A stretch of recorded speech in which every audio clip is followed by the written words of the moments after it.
Hi everyone, welcome to another episode of Ancient Warfare Answers with me, Murray, your weekly fix of ancient warfare related ranting and raving, where I attempt to answer a question from a reader, viewer or listener.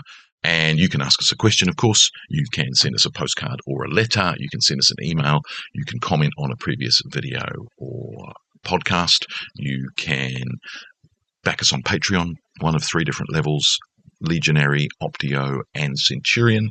You can ask us a question there, but you can ask us a question any old how. Come across one of these videos randomly and you can ask it. This one's an odd one because this question went to Jasper and then got forwarded to me. This is from Russell, who says, "Hello, Great Lord Editor." That's Jasper. That's what we have to call Jasper in the magazine, Great Lord Editor, GLE. "I don't know what it is called, but at a certain point, or at a certain number of points in time, Rome decided to build walls to defend their empire. Most famous, of course, is Hadrian's Wall, but of course there are many more such as the Antonine, the walls of Lugo, Aurelian's Wall, and the walls of Londinium, to name but a few. These walls were constructed differently and had different purposes. Anyway, were walls revolutionary or something else?" Okay, this of course relates back to a big podcast that we did by the time you're seeing this, months ago, on revolutions and warfare. Walls. Are they for keeping people out, keeping people in, or other things? So, there's a really fascinating, I believe that we think it's the Hittites who first build, or is it the Hyksos? No, I think it's the Hyksos who first build a walled camp. And that's something the Egyptians learned from the Hyksos. When we move forward into Greek warfare, we don't have walls. We don't have walled camps for any of the Greek armies.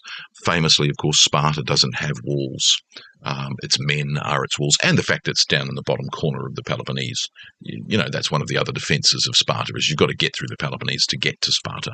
And no one really does that until Epaminondas in 369, I think it is, 368. So, but at the same time, cities like Thebes and Athens and Corinth do have walls. Argos, they all have walls. So walled cities, Troy famously has walls. So walled cities are nothing new. We believe that comes from the Levant, and that's defensive protection and, a statement of culture and power as much as anything else. We've got, of course, famous pictures of Assyrian siege works pulling down walls and destroying walls, which is as much a picture of power and might as that. Similar when we look at things like Trajan's Column, where there's lots of images of walls being deconstructed, just as much as there is of walls being constructed. Of course, you then get, I think it's under Pyrrhus, where he's watching the Romans build their camp and is very impressed that the Romans have a walled camp. Yes, it defends the army on the march in enemy territory. But one of the fascinating things about Roman camps is the sheer building of it is a statement of the Romans are here, in brackets, they're here to stay.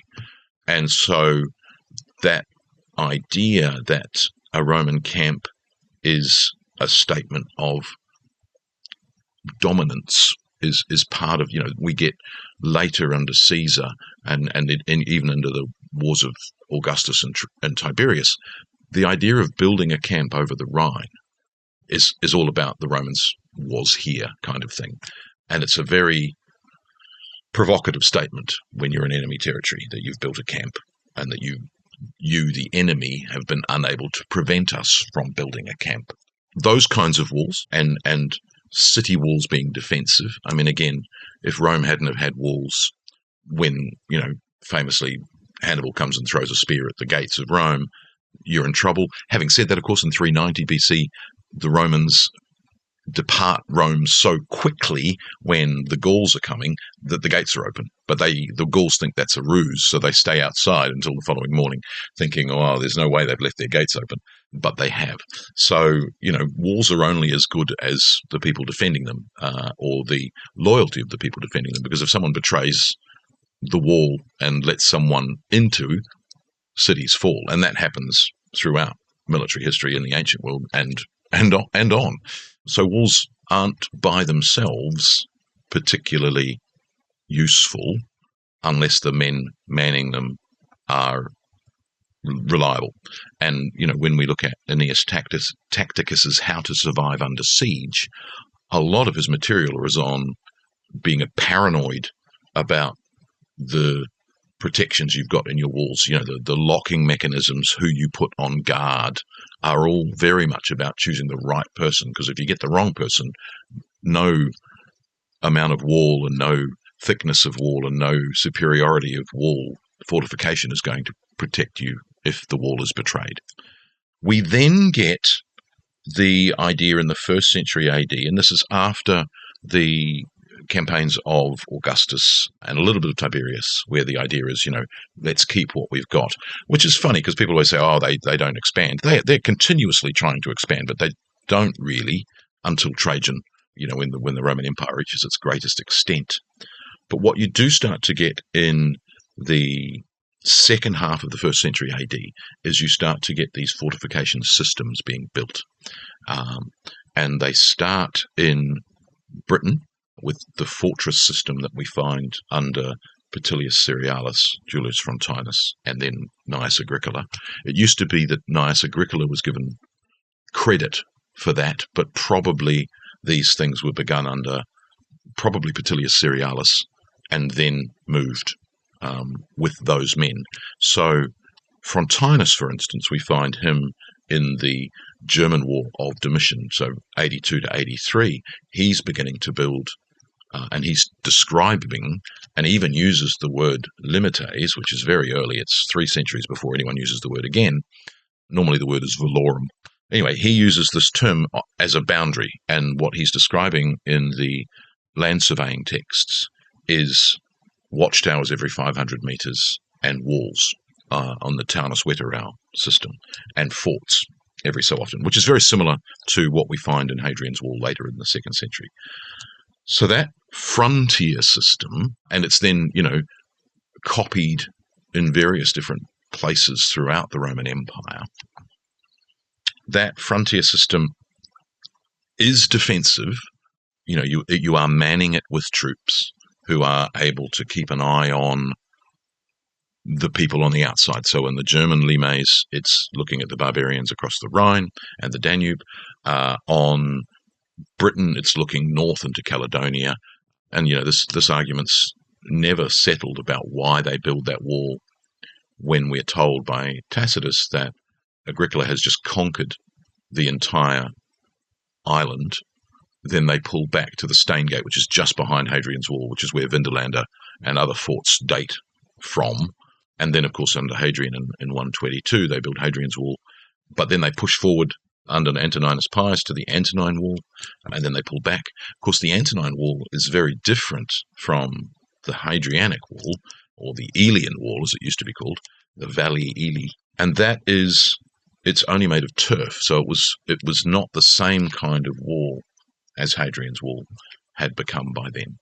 But then, of course, they pulled back to Hadrian's Wall, and Hadrian's Wall remains from 160 to 450, let's say. Big debate as to when the Romans leave Britain, anywhere from 410 to 450 in that period. But that wall today is a statement of Roman presence and of Roman engineering and of Roman determination. And so, yes, it's defensive. Yes, it's offensive in the sense that it's an insult to the enemy if that's in their territory or on the edge of their territory, like an arms build-up today. When you mass your army on the borders of a foreign country, it certainly isn't a friendly thing to do. Obviously, in latter history, those build-up of forces, it's just an exercise, often get ignored. So, we're thinking Poland in 1939 and things like that. But in a way, the Roman fort system looks like that. Now, of course, the other thing is that when we look at the Vindolanda tablets, the number of men who are actually manning that wall, far less than you would expect to be able to defend it. kind of like the French Foreign Legion. There's 30 guys defending an entire fort against thousands of enemy. It's like, well, it looks like it is impregnable, but there's very few men actually in the fort. One sole Roman legionary going around throwing pila from all these dead friends. Sorry, that's a Beaugest reference, just for those of you who don't know. So yes, it's really interesting, and of course, then it's a tax gathering gateway. It funnels people into these gates through Hadrian's Wall, because of course everyone wants to come into the Roman Empire. There's different arguments. They are indeed all constructed differently. If you just look at Hadrian's Wall versus the Antonine Wall, they are constructed differently. There is a very Roman construction method to them, although again, when you look at Richborough and these sort of later Roman, the Saxon shore forts, they're built in a different style. But again, they're on the other side, facing to the sea, but they have a very similar purpose of we're here, and they're almost a deterrent to Saxon pirates, according to Eutropius and a couple of other sources, and that's why we still know them as the Saxon shore forts. And the count of the Saxon shore is the fact that the Saxons are raiding. So by building these forts, they're deterring the Saxon raiders. Again, their garrisons are pretty small. We think they may have had ships, but it's one fleet, the Classis Britannicus, that's kind of patrolling the whole lot. So it's a statement, but it can't really back that up. There's all sorts of things, and that's a lifetime's work, a PhD's worth of work thinking about Roman walls. But I hope, Russ, that answers your question, at least in part. You can join me again for another episode of Ancient Warfare Answers. Thanks. Bye.